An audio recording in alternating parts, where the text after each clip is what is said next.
working. I think it is.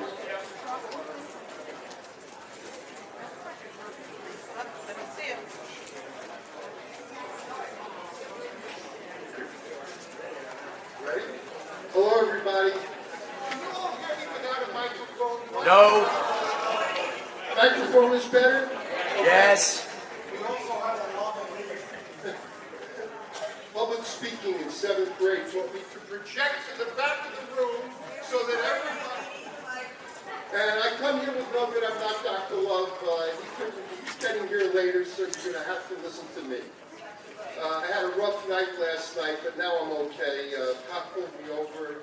He said, you know, you just went through a stop sign. I said, yes, but I don't believe everything I read. He said, you know, you were doing 95 miles an hour. I said, yeah, but I wasn't going to be out that long.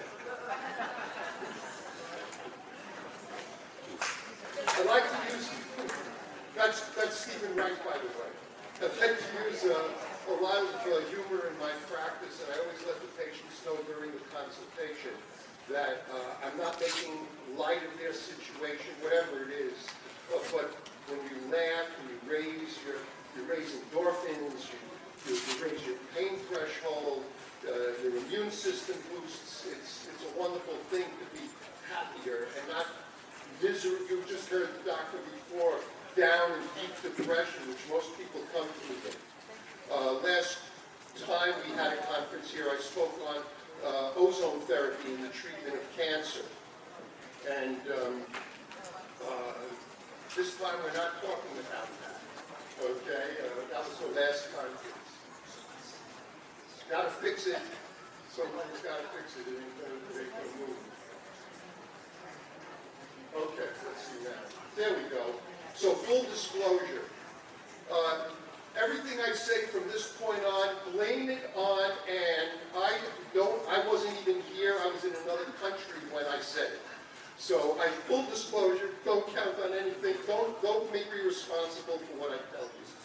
But I had to buy into Doctor's Biome, into the company, and help create what I needed for my patients, because ozone therapy, not only does it destroy every virus, fungus, yeast, mold, cancer, toxin, harmful free radical, but it also destroys all bacteria. Not instantly like antibiotics. So I had to make something that would work, and that's why I bought into the company, and why for the last 7 years I've gone on this microbiome kick, and that's what I lecture all around the world on. I don't read my slides. I hate doing that, so you'll have to read them.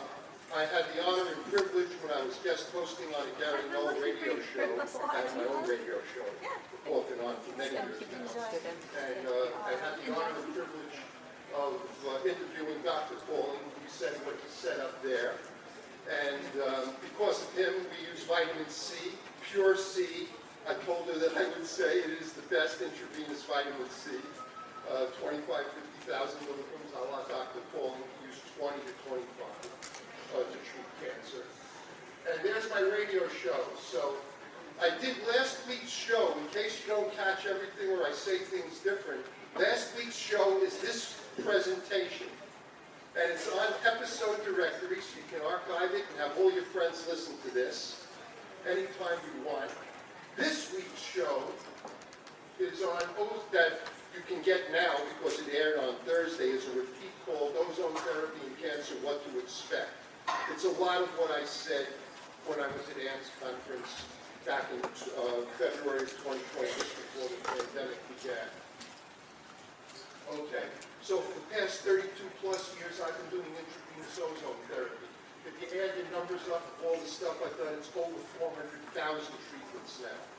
More than any one clinic in the world, and probably more than all the doctors and clinics in North America put together who do it, because I've trained about a third of the doctors. So why did microbiome become so important to me? And I just said, ozone kills all bacteria. And if you don't have a healthy gut, I'm going to be lecturing at a dental on how it prevents dental caries and periodontic disease in a few weeks. Then I'm going to be going down, hopefully, to Washington with Peggy Willis to talk about how it can how microbiome, and they know, is important for C. diff. Then I'm going to gastroenterology. Then I train doctors in ozone in April. Then I'm going to the American Gastroenterology Association's Digestive Disease Week in Chicago, where I'll be talking about microbiome for all dysbiosis. So this has become my big passion. And what I learned is, when I started out thinking, well, I knew all about it, it was this much. Now I know this much. And I don't know what you all know, but I trust that you know as much as I knew, or maybe you thought you knew as much as I thought I knew. And that's why I'm going to do a reverse presentation. I'm first going to tell you all about microbiomes, so you know enough about it, so then you'll understand what are next generation bacteria, smart bacteria, symbiotics, prebiotics, postbiotics, medical foods. Then I'll tell you how it works on cancer. Okay? So I'm published in many medical journals for Ebola, for things that nobody in the world has ever fixed with ozone.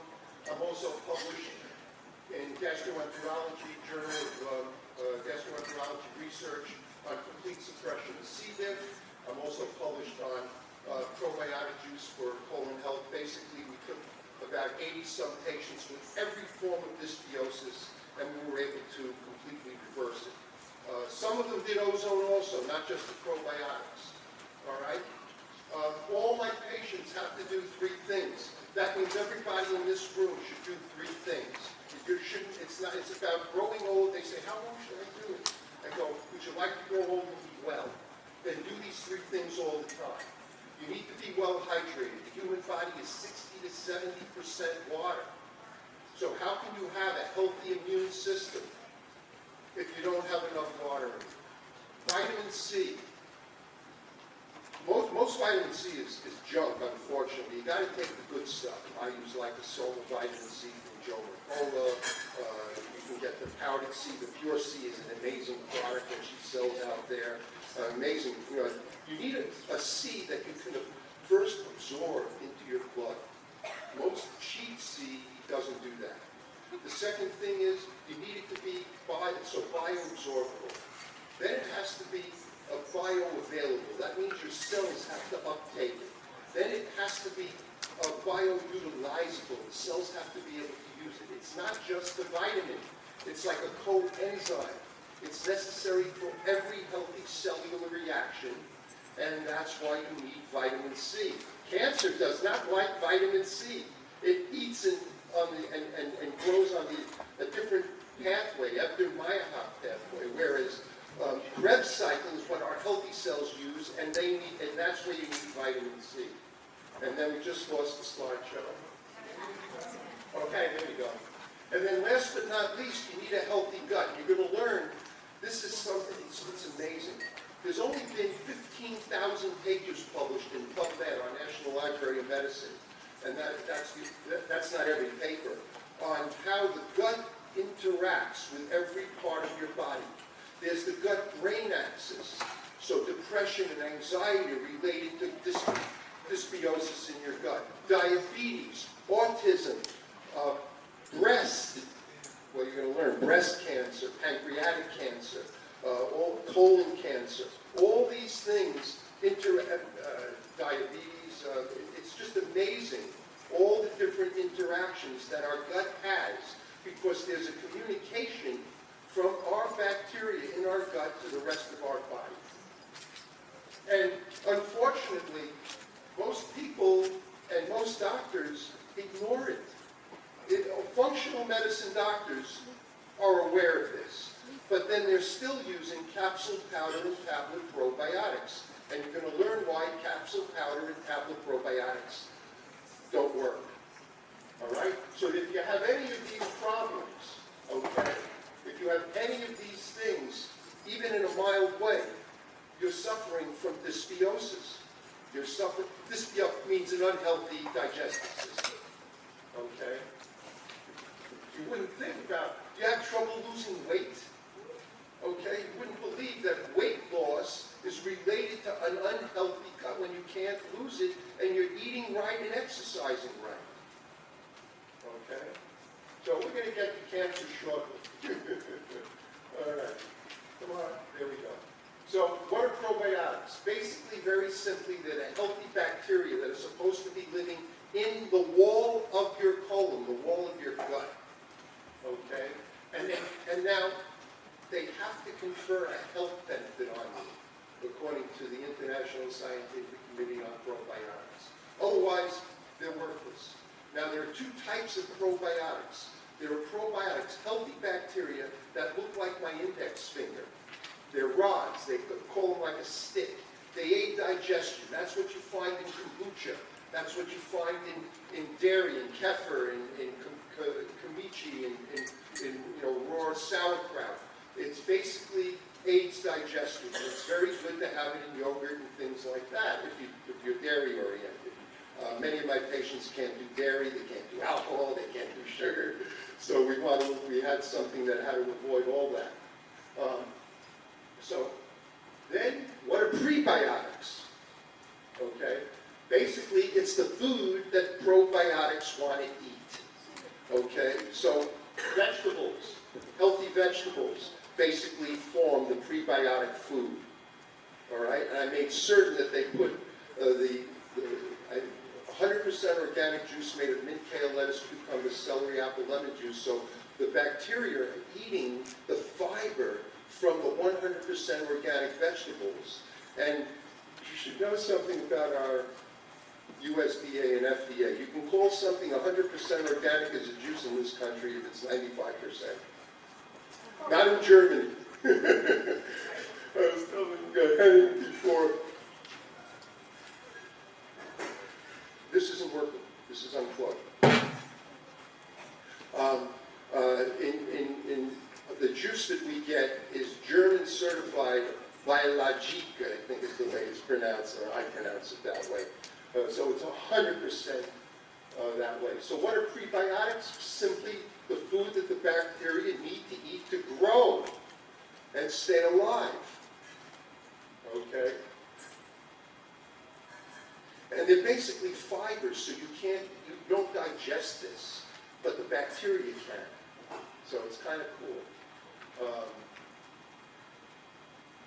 So what are symbiotics? So now they got the bright idea, let's create a it's not a symbiotic. And there's categories, very complicated. But I'll make it as simple as I can. A complementary symbiotic means that it actually works. It confers a health benefit on the host, whereas all symbiotics won't do that, as you're going to learn.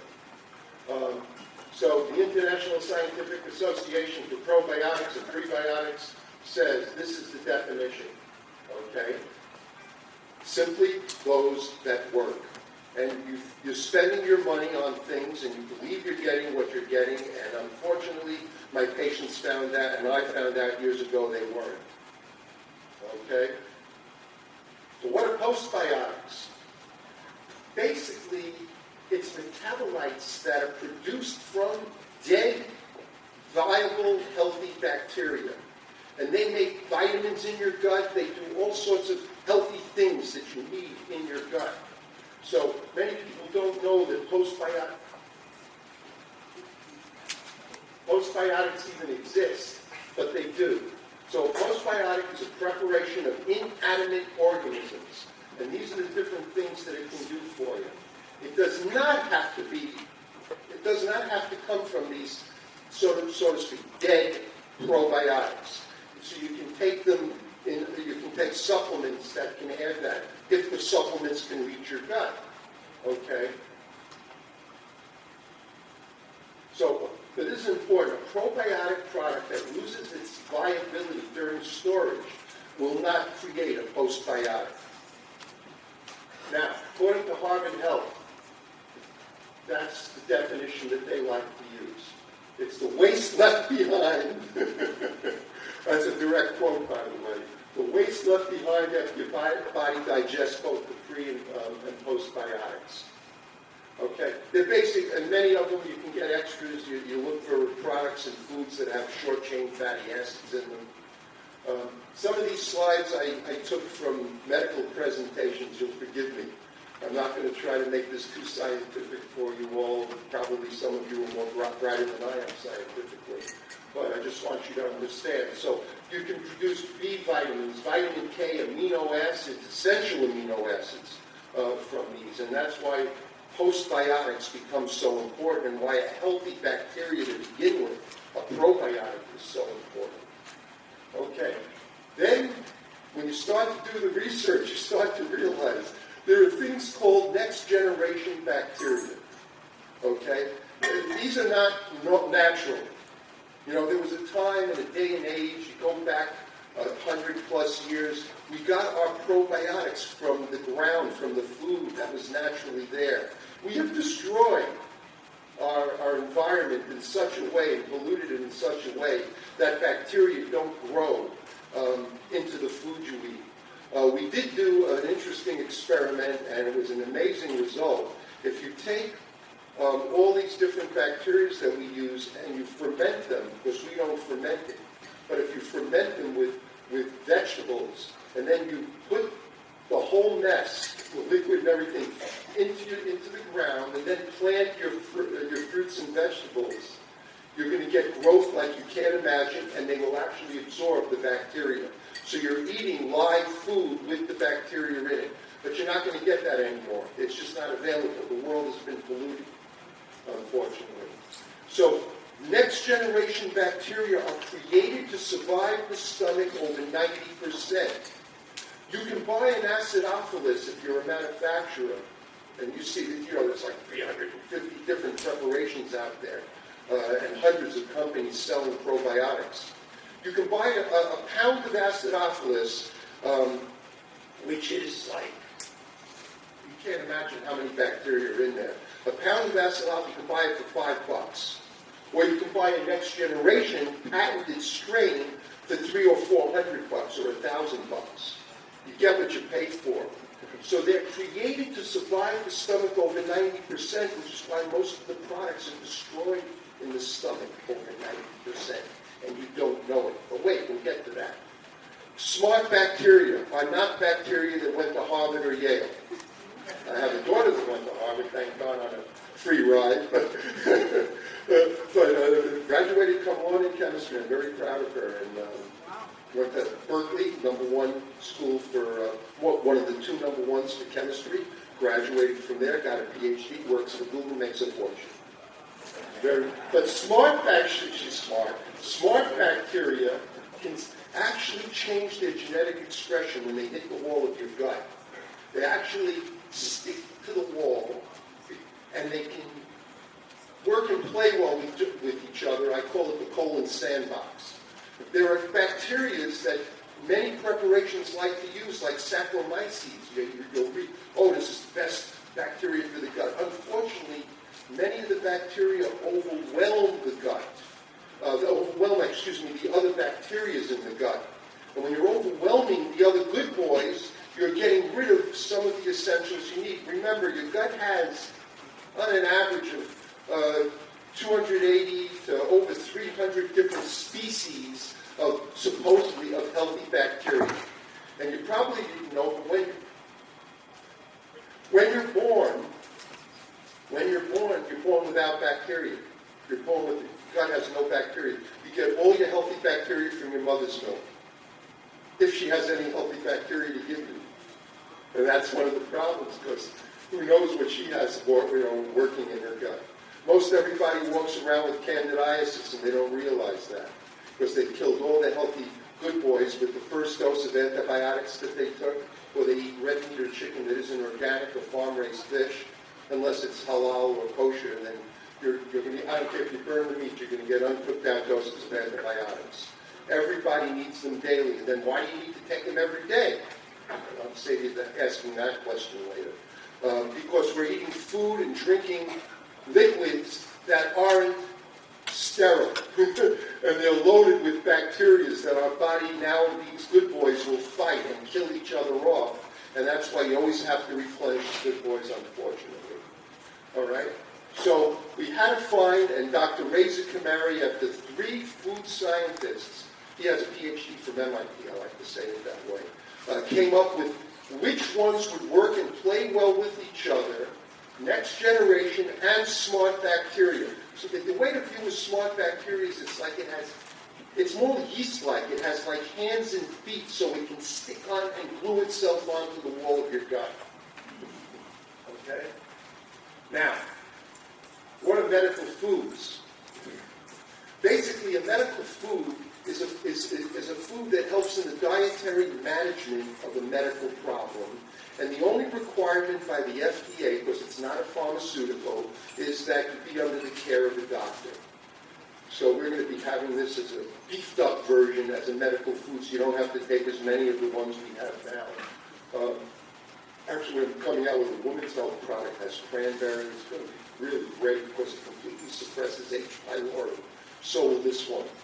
So it prevents and helps UTIs. It will be published on that hopefully by the end of the year. So medical foods are basically, they can be recommended by a physician, but they don't have to be. The problem is that they're going to eventually come up with more rules and regulations around it. All the FDA cares about is how is it made. So they come in and make sure you're in a GMP facility. That's a place that's been tested out to prove that it's a safe place to make it, and that you have laboratory testing to prove that it's a safe product to take, that it won't have salmonella, botulism, E. coli, and yeast and mold in it. So medical foods are just more powerful versions when we're dealing with symbiotics, a more powerful symbiotic. And you'll see some of the companies sell a medical food version of their product, and it will have hundreds of billions more than their regular food supplement. The big difference. With a food supplement, you are absolutely forbidden. That's a German expression, by the way. I did that for Henning. Absolutely forbidden to say that it has any medical benefit whatsoever. With a medical food, you're allowed to make medical claims. So I can show the paper that I wrote on C. diff and whatnot. So what do symbiotics do? Okay? Basically, they help create a healthy gut. So it takes you out of dysbiosis, but as importantly, it prevents dysbiosis. Okay? And you saw all that list of questions, fatigue, depression, anxiety, weight problems, all sorts of things come from your gut. Hippocrates said it, all disease starts in the gut and everything. You are what you eat. You've heard all these expressions if you've been around. This is my 49th year as a doctor. I'll be starting 50 in August. And thank you very much. 49 years as a doctor, 42 years doing alternative. When I started, it was called natural medicine. Then, in a heartbeat, they started to call it holistic medicine, which is really a philosophy of life. You can be a holistic gardener, a sheep herder, whatever you want. And then it became complementary medicine. Then it became alternative medicine. Then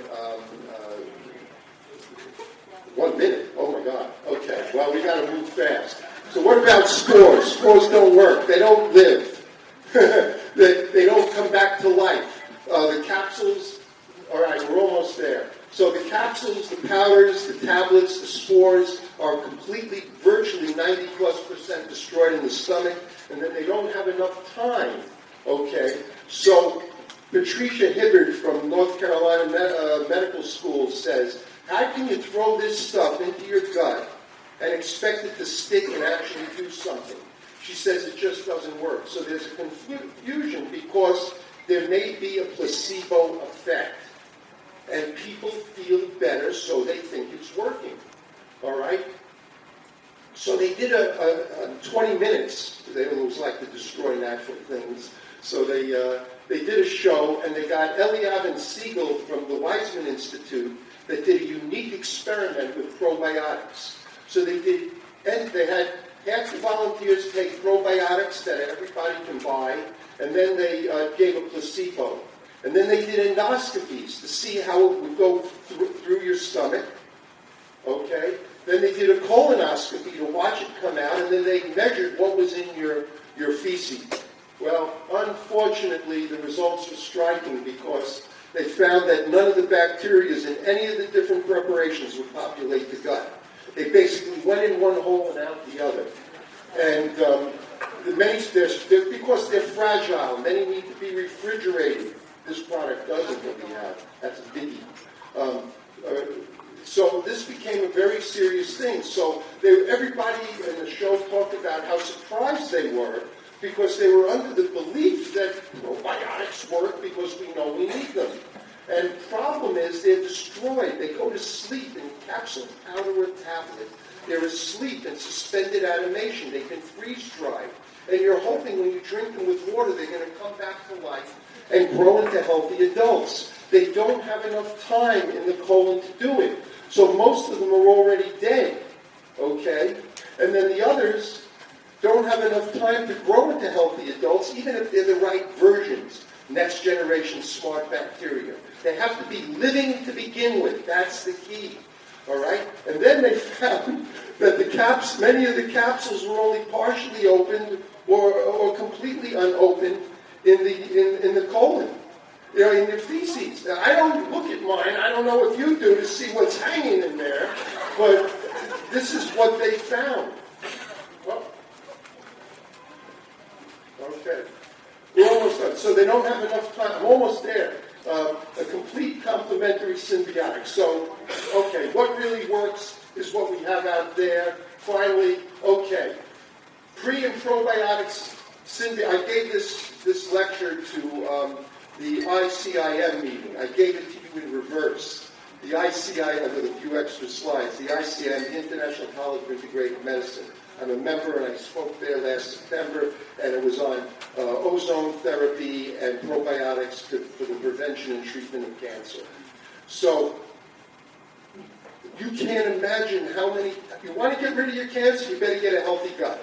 Not that you won't if you don't have a healthy gut, but that's a primary way to get rid of cancer. I'm rushing through this. Pancreatic cancer and gut microbiome. Okay? I'm letting you just read very quickly so you can see, because they're only giving me seconds now. All right? Understand the microbiome, emerging biomarkers, okay? So basically, altered microbiome is a reason for having genes that will help cause complex diseases, including cancer. There are hundreds of these studies. I just pulled out a few for people to see, and I changed it for you to emphasize a few things. Okay? In breast cancer, who would think that your gut, an unhealthy gut, would cause breast cancer? I've seen so many patients with it, and we've helped, but now I know why we've been successful, because I've always had them taking probiotics in gigantic amounts. Now they can do it in a more effective way. Gut microbiome and immune system in cancer. You can just go to PubMed.gov, type in gut microbiome and cancer, and you will get all these studies and all these things. I just kind of take the abstracts and simplify it for you. Okay? Long-term effects. You want to prevent recurrence. This is one of the problems. Got to have a healthy gut. All right, I'm getting the last thing, gastrointestinal cancer. Okay, you can see. Look how many studies I just gave you. Now, I'll just end with this. So, Max Planck, also, never interviewed him though, double Nobel Prize winner like Dr. Pauling. Important scientific innovation really makes its way. That's why everything here, everything you've heard here from all these wonderful doctors, do it all. Because that's the way to get rid of it. It's not one thing. It's everything collectively that's going to work. And so eventually, these old-timers are going to die, we hope, and then the new breed is going to come in. Thank you for your kind attention.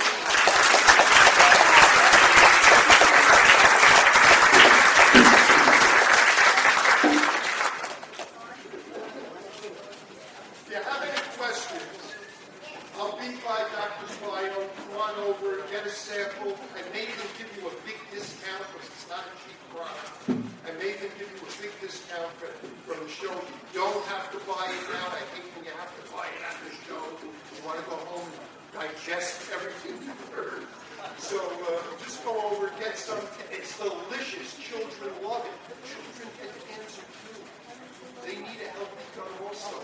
All these things are there. Come on over, get samples, and you can see. You won't be sorry. 100% money back guarantee, so you can't be sorry.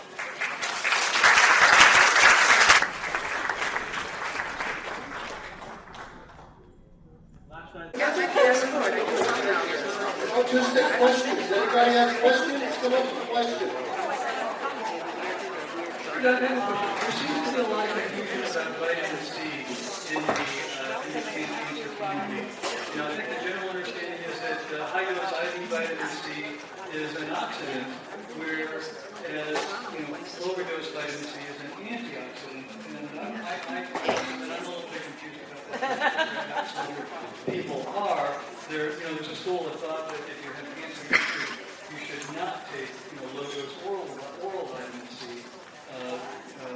but that high-dose IV vitamin C. Okay. So if you don't take vitamin C, you don't get vitamin C, suicide scurvy, you're going to die. Your body, it's a necessary supplement. It's not a maybe.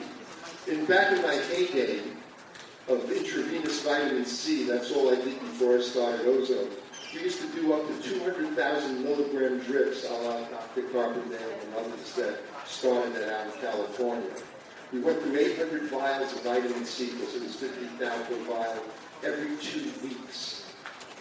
We found that if you go over 50,000 milligrams, and that's why Dr. Pauling, God bless him, only used 25 grams. If you go up to 200 grams, anything over 75 even, it seemed to help the cancer grow. I believe it might be due to the type of vitamin C that most doctors use. I believe that if we use the Pure C, which is all we use in the office now, that's out there, that intravenously now, that you might go higher, okay? Another thing you have to look at that was kind of interesting is that if you do it, the cancer seemed to grow, but when I asked them to find out, and sometimes we found out, it became less dense. So I believe if you did it long enough, it may actually start to break up and die, and it was just it became from tight to, expanded, but then it was going to contract it and go away. But then we started adding ozone into the practice, so I don't know what did it. I'm not a laboratory. I'm a frontline clinical doctor. And so I don't know, and there's no studies that can back up what I'm saying. So our answer to that is we only do 25 to 50,000 milligram vitamin C because it's cleansing, detoxifying, and immune boosting. And we've only seen positive results on cancer patients in the office over the years. And at any given moment in time, I always say it this way, you'll find out if you listen to my cancer shows, I am not treating 5 to 10 cancer patients. Because I'm not an oncologist, and in New York State, I don't have a legal right to treat cancer openly. So I have a way around it. What about just oral supplementation? Oral supplementation, you should be, first of all, you can only absorb so much per hour. All right? And then you urinate the rest away. So different studies, the consensus of studies and published papers say 2,000 to 3,000 milligrams every 2 hours. And that's what I used to say, take this. But if you're ill, it's different. Your body has a whole different set of needs. So I tell the patients, listen to your body. You're not the boss, I'm not the boss, your body's the boss. So take as much as you can without an upset stomach, provided it's a high-quality vitamin C. That's really key and essential. I don't sell Pure C. I'm not part of the company. I just pay for it. For my patients. But you need to take as much as you can without an upset stomach. That's the ideal. Back in the 1980s, when Gary Nolan came out, he wrote a couple of books there on a show him hundreds of times, guest hosting. He came out with a powdered C, and I didn't have any of this other stuff, so I started to do 40 to 50,000 milligrams 2 to 3 times a day orally, and I never had an upset stomach. Okay? And if you take too much vitamin C, you will get a deep inside-out cleansing. A very powerful colonic. That's for sure. Otherwise, it's very safe. Any questions about probiotics? I have one. Hi, Dr. Robbins. You were mentioning that if we take capsules, things we buy in the health food stores, that's not an effective probiotic. So, but you mentioned yogurt. So if you made your own yogurt and you could make it with dairy and coconut, Okay. could you add, you have to add some kind of probiotic to it to make the batch? Yes, you won't be able to purchase the strains that you need that will do anything more than aid digestion. It's way too expensive, and these companies sell it for thousands upon thousands of dollars for each strain. So you just can't afford to buy these patented strains. When you see the better quality probiotics, and that's where they all have letters and numbers after their name. It's not just Acidophilus or Bifidobacteria plantara or this or that. They all the different lactobacilli and bifidobacteria that are patented strains were created to do better, to survive the stomach, and the better companies sell all of those. And you need a certain number. But the problem is, capsules and powders and tablets are virtually worthless, unfortunately. My patients were taking them, and I saw problems. And those that were taking kombucha and another product that we found out after 11 years was never tested for safety, called Xana.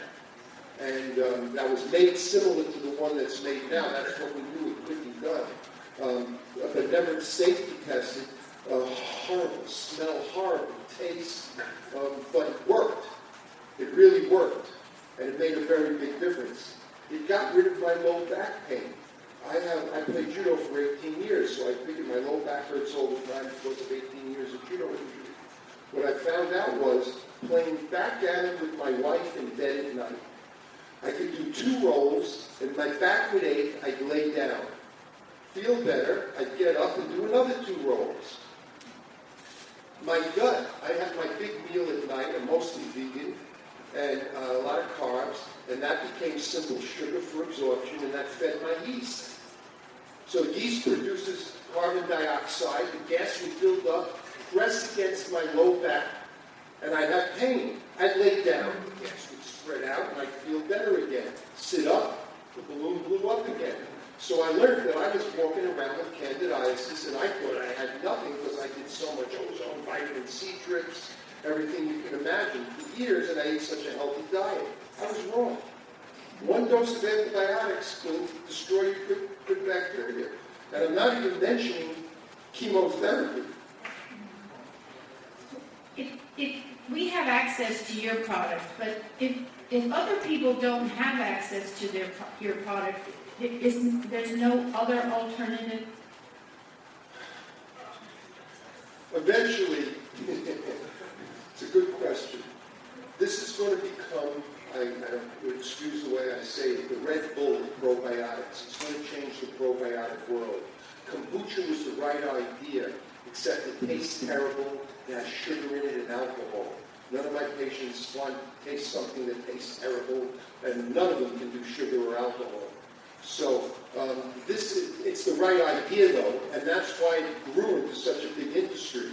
It's worth $1 billion and billions of dollars. So the answer is this is going to transform the probiotic world. It's already doing that. And once it starts hitting the hospitals, and every doctor is going to be telling you, go over to Duane Reade or CVS or Walgreens and make sure you pick up some Doctor's Bio because they'll be selling it there. And then eventually, other companies will figure out how to make it. That was a nightmare. Oh my God, 10 or 15 different manufacturers refused to make it because they already tried it, it didn't work. So we have a process that'll work. Now, we don't want to be bothered. It costs too much money to not have it work. Wouldn't even touch it. Finally found one that was willing to do it. It's made in almost what you call a clean room, like if you're making computer parts, so that there's nothing that can get in it. It's amazing. It's very, very complicated. It cost me a fortune to buy into this company to get them to do what I wanted.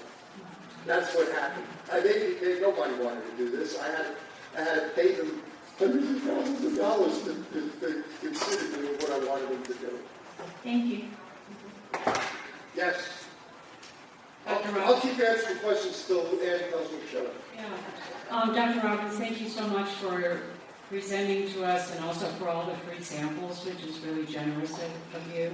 Thank you. Either now or after everybody's exhausted the microbiome questions, you're an expert on ozone, and many of us have not been here to hear you speak about it, and I wondered if you could give us the 3-minute why ozone for cancer patients. Okay, the answer to your question starts with patients come to me all the time with, I have a quick question. And my answer is I only have a long answer. Listen to that radio show that I'm running this week as an encore, Ozone Therapy and Cancer, What to Expect. So here's what to expect. All ozone therapy is not created equal. There's 7 different intravenous methods. I only use 3 now of the 7 that I could use if I wish. Nobody makes me use anything. I do as I wish. So with that, with the direct IV, where we push the gas directly into your veins, oxygen and ozone gas, I've done that 340,000 times. Okay, it's the #1 way it's used in most of the world, not in Europe. Okay, I've been able to suppress virtually all the adverse effects of chemotherapy so that people can complete the chemotherapy, not have to suffer, and have it do whatever good it's going to do if it's going to do any good. Simple as that. You don't do it on the day of chemo, but you do it the days before and the days after, and at least they're able to do it. Because sometimes cancer is so aggressive, I'm going to lose them. And natural medicine, functional medicine, is S&S, safe but slow. You need time to fix people. So, radiation, I'm a big fan of surgery. Because it gives ozone and cancer less work. And ozone is amazing.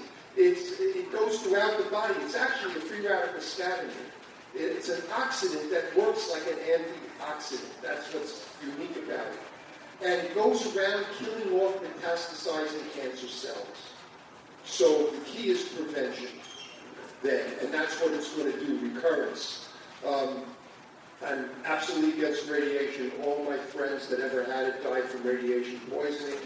I can only offset some of the adverse effects of radiation. There was a poor woman walking around yesterday, she was saying 2 days ago, this is the biggest mistake I ever made, and I'm against it. But you got to do what you got to do. Nobody's your boss. And as I said to a woman outside, go with your intuition. Not to be funny, go with your gut. Your gut will tell you which of these different things that you can do, and you should do as many as you can afford to do, are going to work best for you. If you're going to be smart, you're going to lose. Nobody is smart enough to figure all of this out. But we're all intuitive enough to know what's best for us. Go with your intuition. Don't try to figure it. And that's the best answer I can give to that.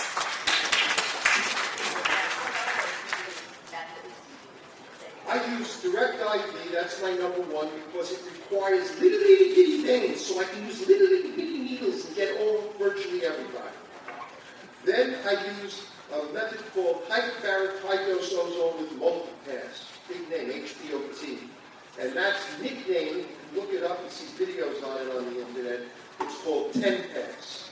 Blood comes out, we ozonate it, blood goes back in. Blood comes out, we ozonate it 10 times. Half the blood in your body gets ozonated. Then the other, we add on to that an ultraviolet blood irradiation device. So as the blood goes out, it goes through there, getting all the energy and everything that does. I'm not going to try to give you a whole lecture on that. And then when it gets ozonated, it goes back in and it goes through that machine again. That's called hemolumin. That's the name of the device. It is the state-of-the-art ultraviolet blood machine.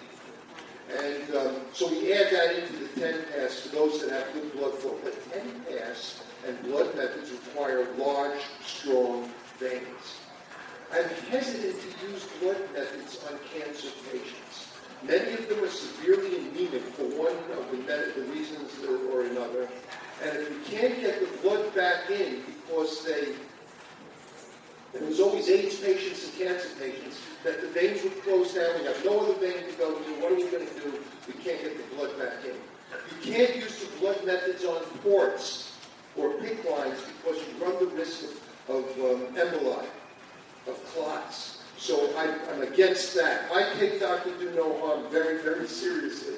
New York State, my board knows who I am, they know what I do, and if I hurt one person, I wouldn't be standing here now. Not allowed to hurt anybody. That Dr. Do No Harm is a very important principle. So the direct IV method, 10 out of 10 get it, and if you have good veins, I'll do the hyperbaric method because you need blood thinners for any of the blood methods.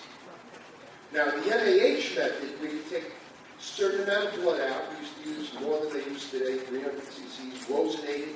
It's like giving a blood to the blood bank and then you transfuse it back in slowly. It takes about an hour.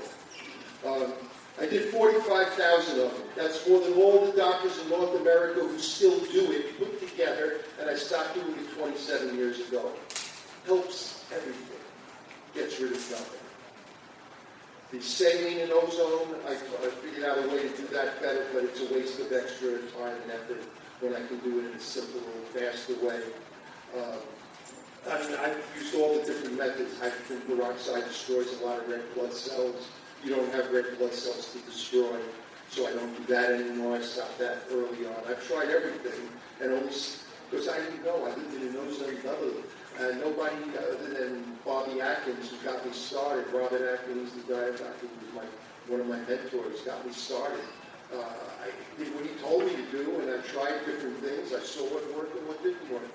Nobody could force me to do what I didn't want to do. My patients taught me. You know, trial and error, unfortunately, taught me what works best. And, you know, nobody beats our feet. Question, keep going. Hi, thank you for your presentation. When working on gut health, is there a way you test with the GI, like, to see how it's progressing? Yes. So just to start off by saying, I used to do all sorts of testing. My patients are dirty poor. I see a lot of celebrities and wealthy people, but most of them, they've already spent all their money trying to get well everywhere else, and they don't have any money left. So the answer is, there's a simple way to test. How do you feel? You should have at least one or more normal bowel movements every day. If you're not having more, at least that, every single day without exception, you don't have a healthy gut. How do you feel? Go with how you feel. You know, try to be in touch with yourself. Some of my patients are so in touch with themselves, they tell you every little thing they can feel. And other people, you can hit them in the head with a sledgehammer, and they go, is there a fly in the room? You know? So you be in touch with your gut. Watch what's coming out. It's a little gross, but watch what's coming out. It should look smooth and soft and healthy. And the big key, loaders. Loaders. The feces should float in the bowl, not sink. And that's healthier, that's healthy bio. Loaders. Okay? And a raw food diet. I mean, 60 to 90% of the foods that I'll eat, ideally when I'm home, are organic and raw food. You've got to learn how to cook.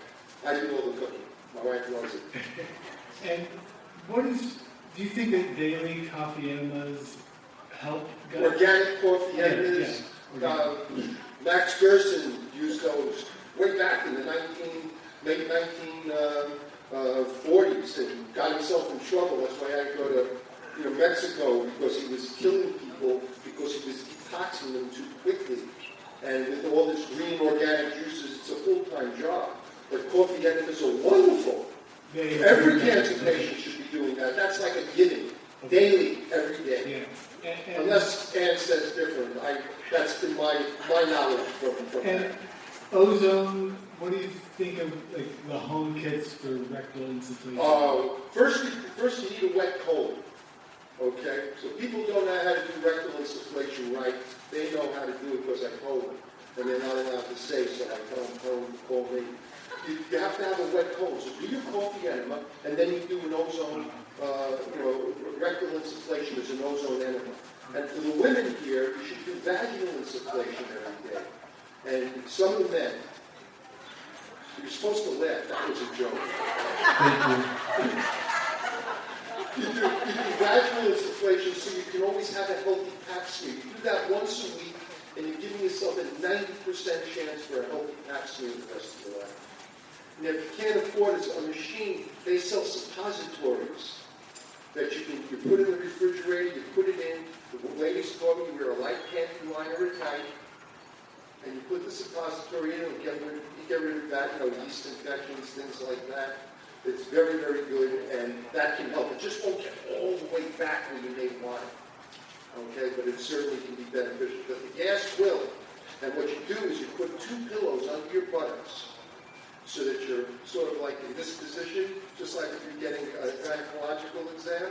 And this way the gas can go all the way back, all the way up. And it can even help get rid of fibroids, endometriosis, endometritis, HPV, HSV1 and 2 that might be in there. It has amazing benefits vaginally for women. Whatever you want. Yes. I have grade 1 non-Hodgkin's lymphoma, follicular. Okay. I was diagnosed with microscopic collagenous colitis. So, It's dysbiosis. You want to know my opinion? That's what caused the other. From what I've been reading and learning over the years, that's what caused the other. You've got to get that gut healthy again, and then you'll have a better chance of getting rid of the other. thank you. Okay. More questions? You can come over into the booth and everything. I'll be happy to